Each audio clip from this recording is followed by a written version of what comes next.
Hey, good evening. Today's Bible study comes from Mark chapter 12, verses 1 through 12, and it reads as follows. Jesus began to speak to them in parables. A man planted a vineyard. He put a wall around it, dug a pit for the winepress, and built a watchtower. Then he rented the vineyard to some farmers and moved to another place. At harvest time, he sent a servant to the tenants to collect from them some of the fruit of the vineyard. But they seized him, beat him, and sent him away empty-handed. Then he sent another servant to them. They struck this man on the head and treated him shamefully. He then he sent still another, and that one they killed. He sent many others. Some of them they beat, and others they killed. He had one left to send, a son, whom he loved. He sent him last of all, saying, "They will respect my son." But the tenants said to one another, "This is the heir. Come, let's kill him, and the inheritance will be ours." So they took him and killed him and threw him in out of the vineyard. What then will the owner of the vineyard do? He will come and kill those tenants and give the vineyards to others. Haven't you read this passage of Scripture? The stone the builders rejected has become the cornerstone. The Lord has done this, and it is marvelous in our eyes. Then the chief priests, the teachers of the law, and the elders looked for a way to arrest him because they knew he had spoken the parable against them. But they were afraid of the crowd, so they left him and went away. Well, first of all, my boy Jesus is doing his thing. Um, Jesus began to speak this parable. And when he was speaking this parable, he was actually speaking to the people, not the rulers. Now, later on, you'll see that it was about them, but he wasn't speaking to them. He was speaking to the people. And the man in this, that party represents God. And planted a vineyard, that's great good. That's the Hebrew nation. And he said a hedge about it. The hedge and the winepress and the tower are made for every man who planted a vineyard did all three. When they planted vineyards, this is what they did. They dug a pit for the winepress. The winepress consisted of two tub-shaped cavities and different levels. And you can tell how it was built and go on and on and on. They built a tower, a place where a watchman could be stationed to protect the vineyard from thieves as the grapes ripen for vintage, for picking, and let it out to husbandmen. The ruler are here represented, and the rental was, as usual, a part of the ruins. And it went to another country. Jesus refers to the withdrawal of the visible presence of God from the world. And God had come down from Mount Sinai, given the law, and established this with the Hebrew nation. And then he withdrew. And that was a long time ago. And for 400 years before the appearance of my boy John the Baptist, God had not even sent a messenger to demand fruit, to pick the fruit.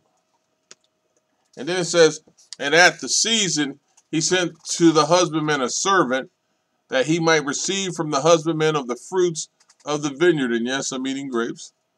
And at that season, he sent to the husbandman a servant. These are his prophets. The ones before that had been persecuted, had not been listened to, had been beaten, had been flogged. You saw the abuse they had taken. Even after Jesus was gone, they were still receiving this. That he might receive the husbandmen of the fruits of the vineyard. And if you look at Luke 3 and 8, it tells you about that. He expected Israel to accept him, in short, but to bring forth this joy, this love, this peace, and good fruit, because God had been good to them, so they should have been living a godly life. And he looked for those who were in charge. We had so many bad kings and bad things happening, but he looked for them to bring such results. And The prophets were sent to encourage them to do this, to do the ways of the Lord. They were sent to encourage. And they took him and beat him and sent him away. Now I'm going to go to Mark 12:3-5. And it says, and they took him and beat him and sent him away empty for the treatment of the prophets. Ooh, you can see different passages, and there are numerous passages. 1 Kings 18:13, 1 Kings 22:24-27, 2 Chronicles 36:15-2, 36:16, Hebrews 11:35-38. And then it goes to verse 6 where it says, he had yet one a beloved son. He had yet one. He had one, a beloved son. And he sent him last unto them, saying, they will reverence my son. Woo, he sent him unto them. The Lord of the vineyard, God, was thoroughly perplexed, bothered, wondering why his people were not doing as he said. And the husbandmen were outrageous, and he had no better servant to send to them. There was no one better than his son. And this was his only son. And he didn't send his son down here as a rich, wealthy son. He sent him down as a, poor servant. Now, he needed to come as a servant because we wouldn't have learned how to serve. If he would have came wealthy, we would have been terrible. And he was saying they will reverence my son. And he was being tender and forgiving, and he didn't want to resort to the extreme measures of just wiping you out. So the Lord of the vineyard, God, resolved to send his son. And he thought, yes, surely my son would represent the person, authority, and rights of the Father. Much better than any prophet. Much better than any priest.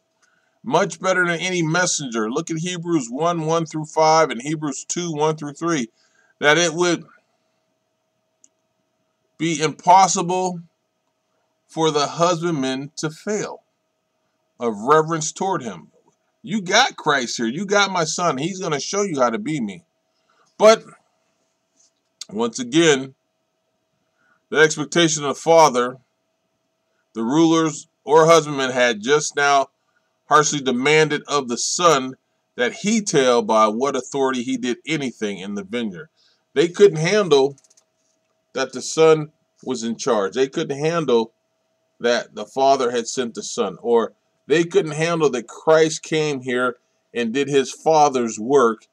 And even when he told them he did his father's work, they couldn't handle it because they didn't want to do what he was telling them to do. They were trying to kill him. They were trying to find any flaw in him. But those husbandmen said among themselves, this is the heir come. Let us kill him. First, let us kill him.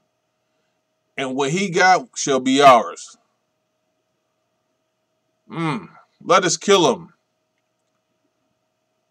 Thus bringing the story into the parable into the situation that was going on. Christ was being led to be crucified and stating a counsel,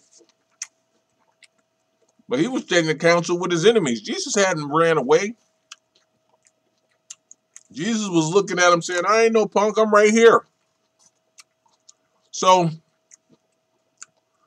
he spoke up, and they heard him. Jesus probably scared the heck out of them because the thing that they thought which they wanted to do was kill him was really what proved that he is the heir of everything. And the inheritance shall be yours. They regarded the Jewish nation as their property. It was never their property. It belonged to him. And they were plotting to kill Jesus. Of course they were. That they might withhold it from him. Well, he knows what we think. You can look at John 11:47 through 50 and John 12 and 19. That men might hope that they could get something over on Jesus was a joke. So Jesus is now in this vineyard, in this garden, and man is not listening. He can't find any good fruit. They are at the present time trying to kill him, and Jesus is right in the face of the thing, telling him about a parable, and he's talking to the people, not the rulers, but the rulers are starting to feel some kind of way. And they took him and killed him and cast him forth out of the vineyard. Now, man. They did thrust Jesus outside the walls of Jerusalem and crucified him there. So, another thing coming true that he spoke of. Have you not even this scripture, the stone which the builders rejected, the same was made the head of the corner. Uh-oh. That meant, I quote this from the book of Psalms, where Jesus applied as a prophecy to the Pharisees. They were like unskilled builders who reject the very cornerstone of the building which they seek to erect. You can't build a church if you don't involve Christ. You can't make it to the Father if you don't have Christ. You need the cornerstone. The Pharisees were eager enough in their desire to set up kingdom, but they couldn't do it if it didn't rest on Jesus. You couldn't do it.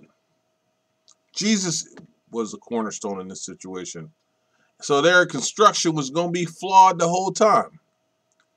So what did they do? As usual, they sought to lay hold of him, and they feared the multitude. They wanted to get him, but they were scared. They were afraid of the multitude. For they perceived that he spake the parable against them.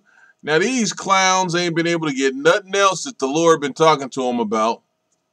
None of the good things he's been talking about. But right now they perceived that this parable was against them, and they left and went away. They wanted to kill him. They wanted to lay hold on him.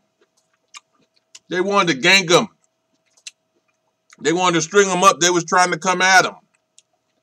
But Jesus' word was body slamming. He was hitting them with body blows, and they didn't know what to do.